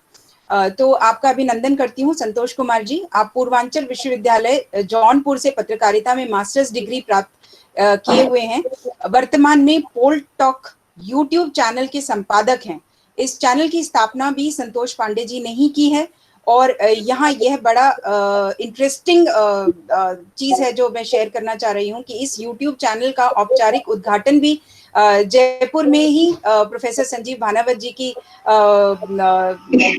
क्या बोलते हैं सर, मातृभूमि and the loving city of yours, वहीं से प्रोफेसर संजीव भानावत जी ने ही किया था। कर्मभूमि, यस मैम, कर्मभूमि। और प्रोफेसर संजीव भानावत जी के ही साथ में ये कार्य संपादित हुआ था। So that was again beautiful thing. और इस समय इस चैनल के 40,000 से अधिक ग्राहक भी हैं और ये चैनल गूगल एडसेंस पर भी अप्रूव्ड है। पत्रकारिता के साथ आपका लंबा जुड़ाव रहा है। मध्य प्रदेश के जन संदेश समाचार पत्र में सतना के सिटी डेस्क इंचार्ज के रूप में कार्य करने के बाद आपने कुछ समय देहरादून में हिंदुस्तान समाचार संवाद समिति के साथ भी काम किया। इसके अतिरिक्त दैनिक भास्कर समूह के साथ बिहार के मुजफ्फरनगर और हरियाणा के पानीपत शहरों में भी आप चीफ सब एडिटर के रूप में काम कर चुके हैं। राजस्थान पत्रिका के जयपुर और आगरा संस्करणों में लगभग 3 वर्ष तक आपने काम किया। अनेक सामाजिक अभियानों के साथ भी आप बहुत अच्छे तरह से जुड़े रहे। इतनी कम उम्र के बावजूद भी आप YouTube चैनल के माध्यम से पत्रकारिता को एक नया स्वरूप देने का प्रयत्न करने वाले एक ऐसे युवा साथी हैं जो मुझे हर्ष है इस बात का कि इस मंच पर आपको प्रोफेसर संजीव भानावत जी ने जोड़ा और आज हम सभी आपको सुन पाएंगे। आपका बहुत बहुत स्वागत करती हूँ। संजीव भानावत सर को सबसे पहले प्रणाम, और उन्होंने मुझे मौका दिया और सर से मेरी बातचीत होती रहती है कि कुछ इस पे हो तो आज। और लक्ष्मी शंकर मेरे सहयोगी रहे हैं, जानते हैं। सभी को नमस्कार। दरअसल आप मेरा रिज्यूमे पढ़ेंगी तो आपको लगेगा कि 1 साल यहाँ, 6 महीना यहाँ, 8 महीना यहाँ। मैं 10-12 साल की पत्रकारिता में मैंने लगातार नौकरियां छोड़ी हैं। लोग नौकरियों के लिए दौड़ते हैं, मैंने छोड़ने के लिए दौड़ लगाई। दरअसल मुझे ये चाहिए था कि वाकई में पत्रकारिता कहाँ हो रही है, क्यों हो रही है और कैसे हो रही है, मुझे यही जानना था। और मैंने 2009 से लगातार 2019 तक 10 साल मैंने दौड़ लगाई है भारत के 8 राज्यों में। अलग अलग क्षेत्रों में मैंने काम किया, मैंने डेस्क इंचार्ज रहा, मैं रिपोर्टिंग इंचार्ज रहा। कई लगभग 70 से 80 जिले मेरे अंडर में रहे होंगे अलग अलग राज्यों में जहां मैंने काम किया। एग्रीकल्चर रिपोर्टिंग भी मैंने की। लेकिन उन सब के बाद मुझे लगने लगा कि नहीं, ये पत्रकारिता जो हो रही है ये और है और लोगों को चाहिए कुछ और। वही मुझे लगा कि नहीं, अब ये इस पत्रकारिता को मुझे यहाँ विराम देना होगा। और अंतिम समय मैंने 2019 लोकसभा का चुनाव बिहार कवर कर रहा था मैं। वहां मैंने 19 मई 2019 को इस्तीफा दिया, क्योंकि वहां मेरा चुनाव खत्म हो गया था और रिजल्ट आ चुका था। और जितना मेरा प्रेडिक्शन था लगभग उसके आसपास ही सरकार बना रही थी। उसके बाद फिर मैं जयपुर की तरफ आया। यहाँ फिर मुझे लगा कि अब मुझे अपना यूट्यूब चैनल लाना चाहिए, क्योंकि तब तक मैंने अपने यूट्यूब चैनल को मोनेटाइजेशन में ला दिया था। लगभग मेरे कुछ वीडियो को 2, 3, 400, 500 लोग देखते थे। लेकिन मुझे एक वीडियो मिला उस दौरान, रानू मंडल आई हुई थी सोशल मीडिया सनसनी के तौर पे। मैंने उन पे वीडियो बनाया, वह वीडियो 1 मिलियन से ऊपर देखा गया। मुझे लगा कि ये तो बहुत ही बड़ी बात है कि अगर मुझे एक छोटे से चैनल पे 13 लाख से अधिक लोग एक दिन में देख लें तो ये मेरे लिए बड़ी उपलब्धि है। और साथ ही साथ मुझे हजारों रुपए भी मिले उसी दिन। तो मुझे लगा कि ये जो माध्यम है ये सही माध्यम है। फिर मैंने इस पे काम करना शुरू कर दिया। लेकिन एक बड़ी मुसीबत ये है कि लोगों को लगता है कि YouTube ऐसा प्लेटफॉर्म है, आप वहां जो चाहेंगे वो कर सकते हैं। अब ऐसा नहीं रह गया है। जो आज हमारा विषय है, कंटेंट की कितनी सत्यता है और कंटेंट में कितने फेक न्यूज की बात हो रही है। दरअसल जब मैं ईटीवी में था तो मैं वहां इंचार्ज था झारखंड और बिहार डेस्क का। मेरे अंडर में कम से कम 300-400 जूनियर्स काम कर रहे थे वहां, रिपोर्टिंग से लेकर डेस्क तक। उनकी दिक्कतें यही होती थी कि सर ये कंटेंट गलत है, ये इसने गलत उठाया है, ये इसने कहीं से कॉपी पेस्ट किया है। और जो वीडियो 2 लाख लोग भी नहीं देखते थे वो वायरल बोलते थे वो लोग कि सर ये तो वायरल हो गया है। मैंने कहा देखो, अब इन सब चीजों को समझाने और समझने का दौर आ गया है। यूट्यूब ने बहुत सारे कोर्सेज शुरू किए हैं और यूट्यूब पे भी अगर आपने कोई फेक वीडियो डाला है जो जो यूट्यूब को लगता है तो वो हटा देता है बिना आपसे पूछे हुए। वहां भी पॉलिसी तैयार हो गई है। कंटेंट पॉलिसी यूट्यूब पे भी है और वेबसाइट पर भी है। आपको याद होगा कि अमेरिका के राष्ट्रपति डोनाल्ड ट्रंप का अभी एक ट्वीट हाइड कर दिया गया था। अब आप समझिए अमेरिका के राष्ट्रपति का अगर ट्वीट हाइड कर दिया जा रहा है तो कितना पावर। उसके बाद वहाँ के जनता उससे पहले कि हमारे ये से और अच्छा चाहिए, एक्सेप्टेशन बढ़ता है लोगों का काम सरकार इनकम मिलती होता है। एक्सपेक्ट वो बाद में बात करेंगे, अभी सुन लीजिए फिर चर्चा करेंगे।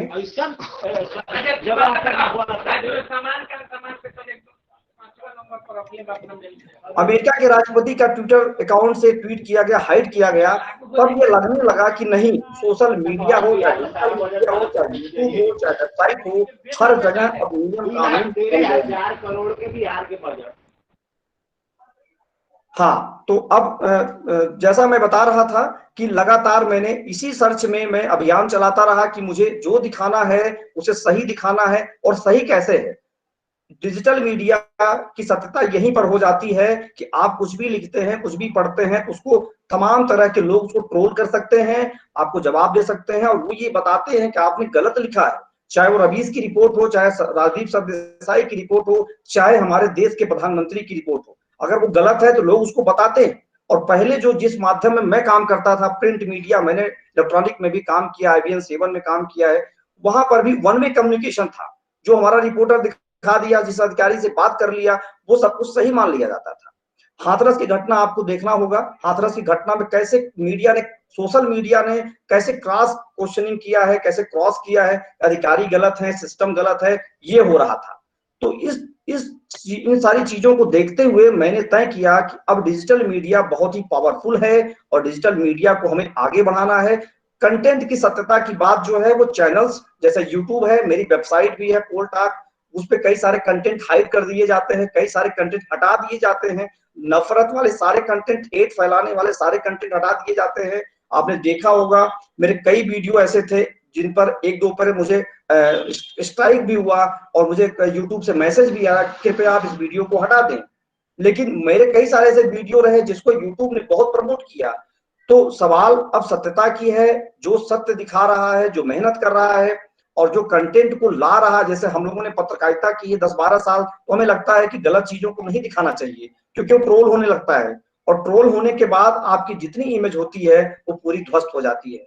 तो सत्यता की बात है, जैसे सर ने बताया, भनावत सर ने भी बताया, मैम ने बताया, सपना मैम ने भी बताया, उसके पहले संजय द्विवेदी सर ने बताया कि तमाम, जैसे मैं यूट्यूब के एक सेशन में गया था, बताया गया कि 2 मिलियन लोग रोज आते हैं यूट्यूब पर। आप समझ सकते हैं कि इतनी हिटिंग्स कहीं नहीं आती है, अखबारों की रीच बहुत कम है, चैनल्स की रीच बहुत कम है। 3,500 लोग मिल करके बता देते हैं कि बिहार में सरकार किसकी बनने वाली है। अभी जो आज तक का CDCS का जो रिपोर्ट है, 3770 लोगों के बीच में सर्वे हुआ है। लेकिन यूट्यूब और फेसबुक, ये जो मीडिया है, डिजिटल मीडिया है, यहाँ लाखों लोग जुड़ते हैं एक साथ और लाखों लोग अपनी बात को रख सकते हैं। तो मुझे लगता है कि यही मेरा मकसद था बताना कि यहाँ पर भी कंटेंट को रेगुलेट करने के सिस्टम तैयार हो गए हैं, यहाँ पर फेक कंटेंट नहीं चलते हैं, जो चला रहा है उसे ब्लॉक किया जाता है यूट्यूब के द्वारा, डिजिटल फेसबुक के द्वारा, तमाम सारे सिस्टम अब डेवलप हो गए हैं। तो हमारे लिए एक वैकल्पिक मीडिया नहीं, हमारे लिए सशक्त मीडिया हो गया है। हम इससे एक साल से लगभग हम इसको चला रहे हैं और हमारा रोजगार का साधन भी यही है। यहाँ अगर हम गलत दिखाएंगे, फेक दिखाएंगे, तो लोग देखना बंद कर देंगे। मुझे लगता है कि मैंने अपनी बात रख दी है और सर का आदेश होगा, और यही है जो कहना था। Thank you sir. आभार संतोष कुमार जी, सही कहा आपने। और शायद इस चीज की आवश्यकता इसीलिए पड़ी क्योंकि शुरू से ही, प्रारंभ से ही अगर इस चीज का ध्यान रखा गया होता कि क्या चीज है जो आपको दिखानी है और देखनी है, इसको समझ लिया गया होता, तो शायद सारे चैनल्स को या सारे मीडियम्स को इस पर इतना ज्यादा वक्त जाया ना करना पड़ता और सही ही डेटा आता और सही ही डेटा सामने वाले को प्राप्त हो पाता। किंतु ये एक अच्छी इंफॉर्मेशन है कि आप कोई भी चीज ऐसे ही यूं ही नहीं डाल सकते हैं। It will be sorted out and whatever will be the positive one that will float, otherwise it will be restricted. So ये जानकारी आपने बहुत अच्छी दी है। हो सकता है कुछ लोगों को पता है, हो सकता है कुछ लोगों को ना भी पता हो। और एक छोटी सी चीज तो हमारे हाथ में है ही, the moment we happen to see something which is negative, which is not acceptable, we can definitely block that, we can definitely say that we don't want to accept that kind of information. So this is good that we have that understanding, और इसी understanding को और बढ़ाने की आवश्यकता है। और जैसा कि IMAC में जब का जब जयपुर में जो सेकंड कॉन्फ्रेंस हुआ था, उसमें जब बातचीत हुई थी, तो प्रोफेसर भानावत जी को भी याद होगा कि यही बात कई बार निकल कर आई थी, और जो शायद मैंने भी उस वक्त यही कहा था कि जिस तरह से हम मौलिक और नैतिक शिक्षा की बात करते हैं, मॉरल एथिकल वैल्यूज की एक सब्जेक्ट होती है, क्यों ना ऐसा हो कि एक विषय बहुत छोटे से ही, बचपन से ही बच्चे के साथ पढ़ाना शुरू कर दिया जाए, ताकि ये जो डिस्क्रिपेंसीज आ रही हैं, ये लैक ऑफ अंडरस्टैंडिंग है कि what has to be accepted and what is not to be accepted, ये समझ शुरू से ही डेवलप हो जाए। क्योंकि आज के दौर में तो हर छोटे से छोटे बच्चे के हाथ में एंड्रॉइड है, लैपटॉप है, ये टेक्निकल जो सुविधाएं हैं। उम्मीद करते हैं कि ऐसा शीघ्र ही हो जाएगा, काफी हद तक हो भी चुका है, because we all are now online, और इसी मंच पर आज हम सब जुड़े हुए हैं। बहुत ही समय के अंदर हमारे सभी स्पीकर्स ने अपनी अपनी बात को रखा, रोचक भी रहा और इंफॉर्मेटिव भी रहा। इसी के साथ मैं अब प्रोफेसर संजीव भानावत जी से आग्रह करूंगी कि वो I would welcome him to extend the vote of thanks for all the participants as well as the speakers, those who had given so much of time during the entire webinar. मुझे लगता है आभार प्रदर्शन के पहले यदि 5-10 minute का समय हो, हमारे साथ बहुत सारे ऐसे एक्सपर्ट्स भी हैं।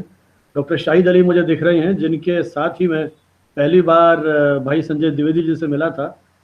शाहिद भाई कुछ कहें। डॉक्टर अनूप कुमार को मैं देख रहा हूँ, जो मेरी यदि सही जानकारी है तो वो सेंट्रल यूनिवर्सिटी ऑफ राजस्थान में अध्यापन का काम कर रहे हैं। तो मीडिया के शिक्षक हमारे यहाँ बहुत सारे जुड़े हुए हैं। प्रोफेसर जया चक्रवर्ती हमारे साथ हैं। तो आप में से यदि कोई कुछ कहना चाहे, कोई ऑब्जर्वेशंस हो, तो वो भी स्वागत है। डॉक्टर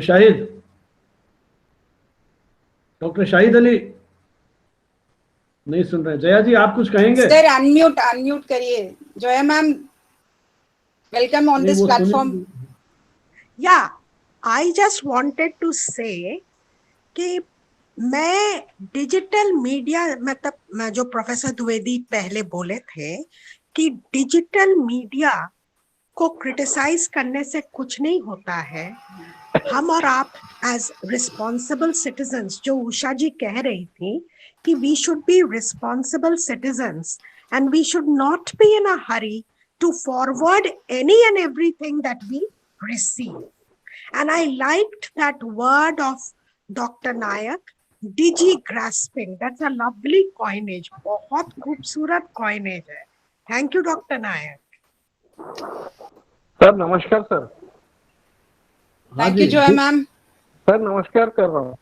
हाँ शाहिद जी बोल रहे हैं अब। सर नमस्कार।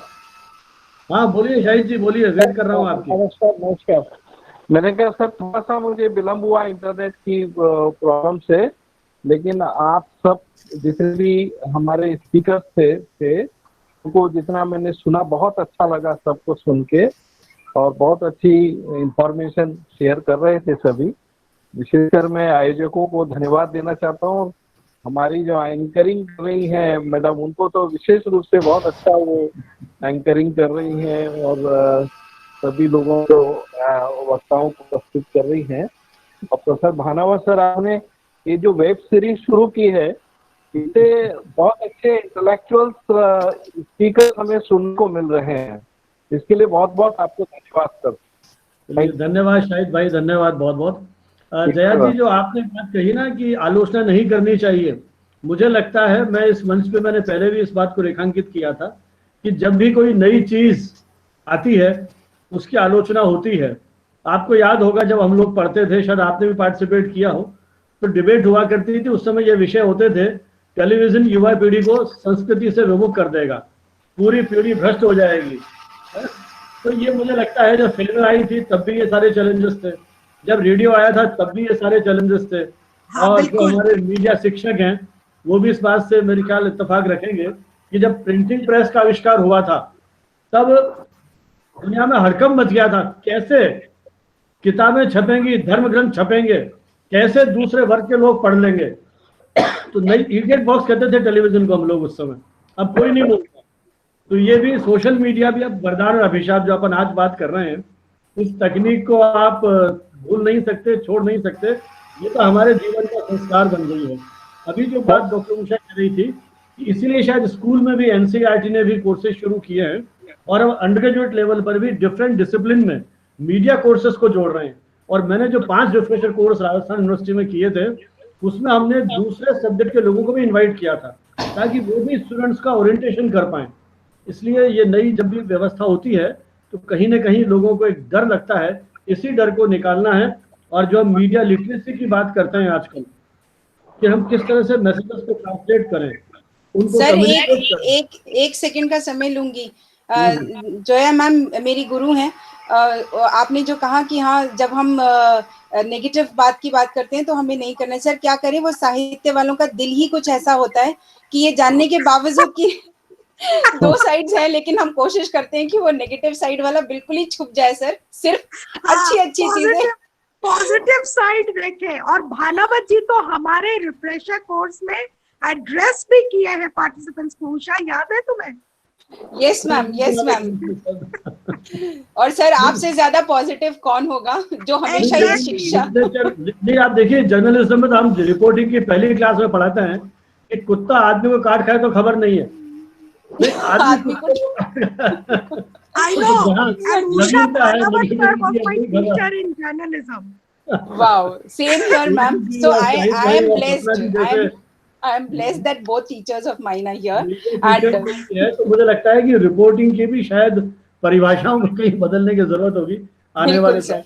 बिल्कुल बिल्कुल Exactly. बिल्कुल। Reporting, the definition of reporting must change.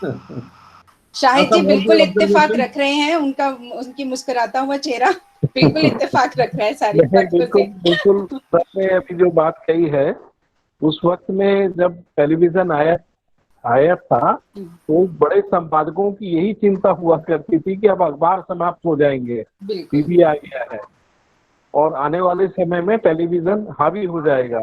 लेकिन ऐसा नहीं हुआ और टेलीविजन के साथ साथ अखबारों की संख्या भी बढ़ती गई, मैगजीन्स भी काफी संख्या में बढ़े। और मेरे ख्याल से प्रोफेसर संजय द्विवेदी जी मौजूद हैं अभी इस वक्त, क्या हाँ दिख तो रहे, लेकिन मुझे पता नहीं अपनी बात सुन पा रहे हैं कि नहीं सुन पा रहे। क्योंकि वो लंबे समय तक अखबारों में संपादक रहे हैं।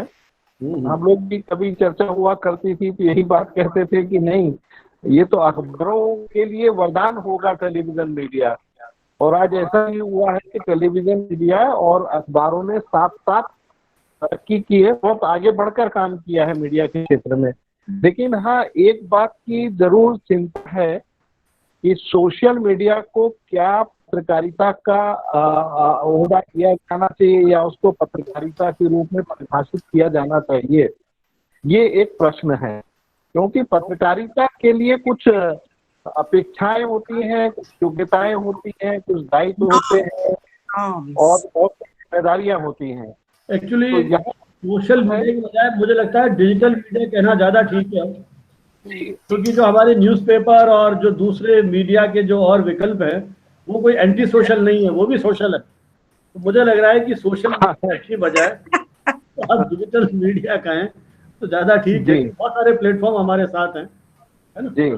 तो चलिए, मुझे लगता है कि और कोई टिप्पणी किसी की है नहीं, तो अपन इसको विराम देते हैं चर्चा को यार।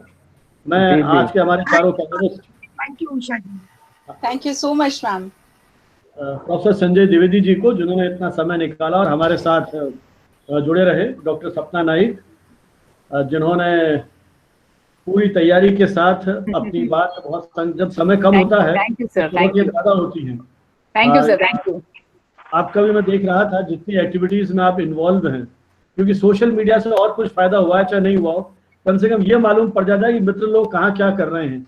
बहुत सारे ग्रुप में हम लोग जुड़े हुए हैं और अपनी गतिविधियों के बारे में बताते रहते हैं, तो वो जो एक व्यापकता मिलती है, भले ही वर्षों नहीं मिले लेकिन ये मालूम रहता है कौन मित्र क्या कर रहा है।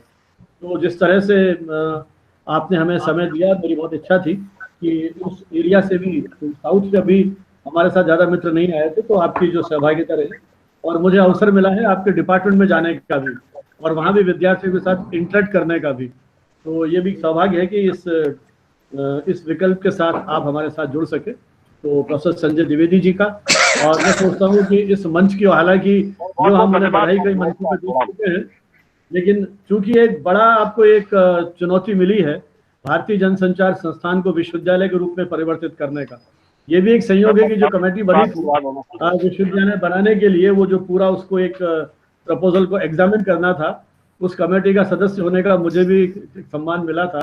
तो टास्क शुरू हुई है विश्वविद्यालय को बनाने की, तो वो जो टास्क प्रोफेसर संजय द्विवेदी जी के पास है, तो उम्मीद करते हैं कि आपने जिस तरह से पूरे मीडिया शिक्षा को नेतृत्व किया एक राष्ट्रीय विश्वविद्यालय के माध्यम से, भारतीय जनसंचार संस्थान को भी, अभी बहुत ज्यादा समय नहीं हुआ है आपको, लेकिन फिर भी हमें सुनाई दे रही है जिस तरह से आपने अपनी शुरुआत की है, तो उम्मीद करते हैं कि भारतीय जनसंचार विश्वविद्यालय देश में एक शोध अनुसंधान की दृष्टि से उत्कृष्ट केंद्र के रूप में परिवर्तित होगा और मीडिया शिक्षा को एक नई दिशा दे सकने में वो सक्षम होगा।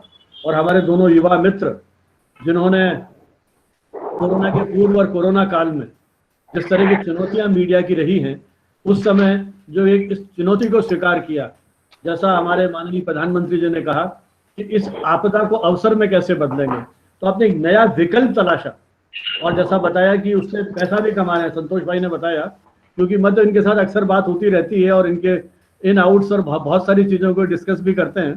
तो जिस तरह से एक प्रयोग इन्होंने किया है, तो हमारी युवा पीढ़ी की जो ये प्रयोग धर्मिता है, ये हमें एक आह्लादित करती है कि किस तरह से, जैसा लक्ष्मी शंकर ने कहा, लक्ष्मी शंकर जी ने, कि नौकरी चली गई और कहीं उनको लगा कि एक अवसर कि कैसे कैसे जीवन का भविष्य क्या होगा, इस 8-10 साल की नौकरी में भी चुनौती मिल जाए, लेकिन नहीं, उन्होंने जिस तरह से अपना एक तरह से, मैं तो यही कहूँगा कि स्टार्टअप है, तो इस मंच के माध्यम से हम उन युवाओं के सामने भी उन्होंने एक मैं कहता हूँ कि उदाहरण रखा है कि आप किसी भी परिस्थिति में निराश नहीं हो और इन सारी चुनौतियों को स्वीकार करने के लिए अपना रास्ता तलाशें। और यदि आपके पास वो कल्पनाशीलता है, आपके पास वो रचना धर्मिता है, आपके पास वो जिंदा दिली है, तो फिर आपके लिए रास्तों की कमी नहीं। एक कदम आगे बढ़ाइए, वो रास्ते खुलते चले जाएंगे। और मेरी तो बहुत बात संतोष से जब भी होती रही, और इन्होंने लक्ष्मी शंकर जी का सीवी में देख रहा था, जयपुर भी कुछ काल के लिए रहे, मुझे याद नहीं आ रहा है कि जयपुर प्रवास में इनसे मुलाकात हुई नहीं हुई, लेकिन फिर भी हमारे इस राजस्थान से भी आपका जुड़ाव रहा और देश के कई राज्यों में आपने काम किया। और ये जो आपका अनुभव आज इस डिजिटल मीडिया में जिस तरह से आप प्रयोग कर रहे हैं, मैं आप दोनों युवा साथियों को अब धन्यवाद तो क्या दूं, मैं तो एक शिक्षक के रूप में, एक वरिष्ठ साथी के रूप में इनको यही शुभकामनाएं दूंगा और आशीर्वाद दूंगा कि ये जो इन्होंने एक प्रयोग किया है, ये प्रयोग इनका सफल हो। आज बड़े बड़े संपादकों ने, जैसा भी शाहिद भाई कह रहे थे कि कहीं उनको डर था, लेकिन वो भी आज इन चैनल पर आ गए। उनके भी यूट्यूब के चैनल्स और आते रहते हैं हमारे पास मैसेज कई बार, इसको लाइक करें और शेयर करें। लाइक करना उनकी भी मजबूरी है। तो इस ऐसे दौर में इस इतने बड़े साम्राज्य में उनकी उपस्थिति हमेशा बनी रहे, सफल हो। मैं उनके प्रति शुभकामनाएं और हमारे दोनों वरिष्ठ साथियों प्रोफेसर संजय द्विवेदी जी और डॉक्टर सपना, इनके प्रति भी आभारी। डॉक्टर उषा जो शुरू से ही मेरे साथ बिल्कुल कहना चाहिए कदम ताल कर रही है इन सारे आयोजनों में, मैं उनको भी धन्यवाद तो क्या दूँ। यही उम्मीद, अपेक्षा और विश्वास है कि हमारी ये यात्रा जारी रहेगी। और मेरी रिसर्च स्कॉलर पृथ्वी सेंगर जो हमारा जो वेबिनार का ग्रुप है उसमें लगातार अपडेट कर रही हैं कि कौन स्पीकर बोल रहा है, क्या चल रहा है। छोटे छोटे उनके वीडियोस भी कुछ के उन्होंने डाले हैं। और जो भी यहाँ पार्टिसिपेंट्स आ रहे हैं उनको एंट्री देना, म्यूट करना, अनम्यूट करना, वो सारे तकनीकी पक्ष को भी, हालांकि वो पत्रकारिता और साहित्य से जुड़ी हुई हैं, लेकिन फिर भी उन्होंने इसलिए पिछली कुछ वेबिनार के माध्यम से उस सारे तकनीकी पक्ष को, जो सर्टिफिकेट आपके पास आएंगे उसकी सारी तैयारी, इधर से वेबिनार खत्म हुई, अगले दिन सर्टिफिकेट सबके पास पहुंच गए। तो ये जो उनका मुझे सहयोग मिला है, मैं पृथ्वी के प्रति भी अपना आभार और सभी मित्रों को इस उम्मीद के साथ हम विदा लेते हैं कि हमारी अगली वेबिनार, जिसकी सूचना आपको सोशल मीडिया या डिजिटल मीडिया के माध्यम से मिलती रहेगी, आपका सौहार्द और सहयोग बना रहेगा। बहुत बहुत धन्यवाद, शुभकामनाएं। जय हिंद, जय भारत। जय हिंद, जय भारत। Thank you.